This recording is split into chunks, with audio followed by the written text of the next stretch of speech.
हम अक्सर नेताओं को उनके परिवार और बच्चों के लिए राजनीति करते देखते हैं, लेकिन हमारे देश में कुछ ऐसे भी नाम हुए जिन्होंने कभी शादी नहीं की। उन्होंने अपनी निजी खुशियों की बलि चढ़ा दी ताकि वे 140 करोड़ देशवासियों को अपना परिवार मान सकें। आज की इस वीडियो में हम उन 10 मशहूर चेहरों की कहानी जानेंगे और समझेंगे कि आखिर उन्होंने कुमारा रहने का फैसला क्यों किया। नंबर 1, अटल बिहारी वाजपेयी। सबसे पहला नाम है भारत रत्न अटल बिहारी वाजपेयी जी का। अटल जी से जब भी उनकी शादी के बारे में पूछा जाता तो वे बड़ी मासूमियत से मुस्कुराकर कहते, मैं अविवाहित हूँ लेकिन कुंवारा नहीं। दरअसल अटल जी ने जवानी में ही संघ के प्रचारक के रूप में राष्ट्र सेवा की शपथ ली थी। उनका मानना था कि अगर वे शादी करते तो शायद देश की समस्याओं के लिए उतना समय नहीं निकाल पाते। उन्होंने अपनी कविताओं और राजनीति को ही अपना जीवन साथी बना लिया। Number 2, doctor APJ Abdul Kalam. Missile man doctor कलाम, उनके लिए विज्ञान ही उनकी इबादत थी। कहते हैं कि एक बार उनकी शादी तय होने वाली थी, लेकिन वे अपनी रिसर्च और रॉकेट के काम में इतने डूब गए कि उन्हें तारीख तक याद नहीं रही। उन्होंने अपना पूरा जीवन छात्रों और तकनीक को समर्पित कर दिया। उनके पास संपत्ति के नाम पर सिर्फ कुछ किताबें और कपड़े थे। उनके लिए पूरा भारत ही उनका घर था। नंबर 3, योगी आदित्यनाथ। उत्तर प्रदेश के मुख्यमंत्री योगी आदित्यनाथ ने बहुत कम उम्र में ही सांसारिक मोह माया को त्याग दिया था। उन्होंने सन्यास की दीक्षा ली और गोरखपुर मठ के महंत बने। एक सन्यासी के लिए ब्रह्मचर्य का पालन करना अनिवार्य होता है। योगी जी का मानना है कि परिवार न होने के कारण वे बिना किसी पक्षपात के जनता की सेवा कर पाते हैं। नंबर 4, ममता बनर्जी। बंगाल की दीदी ममता बनर्जी की कहानी संघर्षों से भरी है। उन्होंने अपनी सादगी, सफ़ेद सूती साड़ी और हवाई चप्पल को ही अपनी पहचान बनाया। कम उम्र में राजनीति में आने के बाद उन्होंने कभी पीछे मुड़कर नहीं देखा।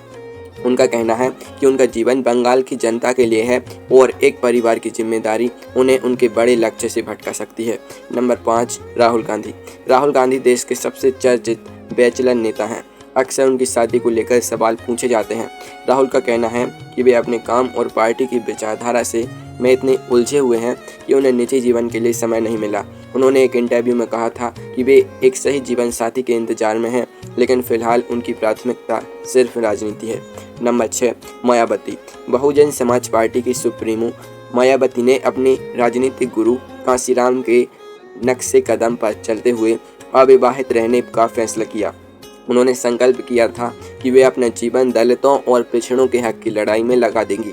उन्होंने महसूस किया कि पारिवारिक बंधन उनके मिशन में बाधा बन सकते हैं। नंबर 7, नवीन पटनायक। ओडिशा के मुख्यमंत्री नवीन पटनायक अपनी सादगी और शांत स्वभाव के लिए जाने जाते हैं। उन्होंने राजनीति में प्रवेश तब किया जब वे 50 साल के थे।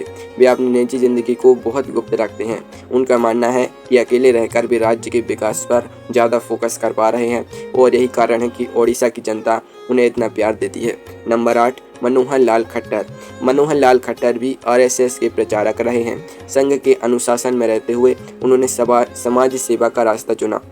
प्रचारक जीवन में अक्सर व्यक्ति अविवाहित रहकर ही राष्ट्र कार्य करता है। उन्होंने इसी विचारधारा को अपनाया और कभी घर नहीं बसाया। नंबर 9, उमा भारती। राम मंदिर आंदोलन की प्रमुख आवाज रही उमा भारती एक सन्यासिन है। उन्होंने बहुत छोटी उम्र में ही आध्यात्म का रास्ता चुन लिया था। सन्यास की मर्यादाओं के कारण उन्होंने कभी विवाह नहीं किया। उनके लिए राजनीति भी धर्म सेवा का ही एक हिस्सा है। नंबर 10, सर्बानंद सोनोवाल। असम के पूर्व मुख्यमंत्री सर्बानंद सोनोवाल ने छात्र जीवन से ही असम के हितों की रक्षा की लड़ाई लड़ी है। उन्होंने अपने एक बयान में कहा था कि असम की सेवा ही उनका एकमात्र उद्देश्य है। इसी निष्ठा के कारण उन्होंने पारिवारिक सुखों को त्याग दिया और आज भी वे अविवाहित हैं।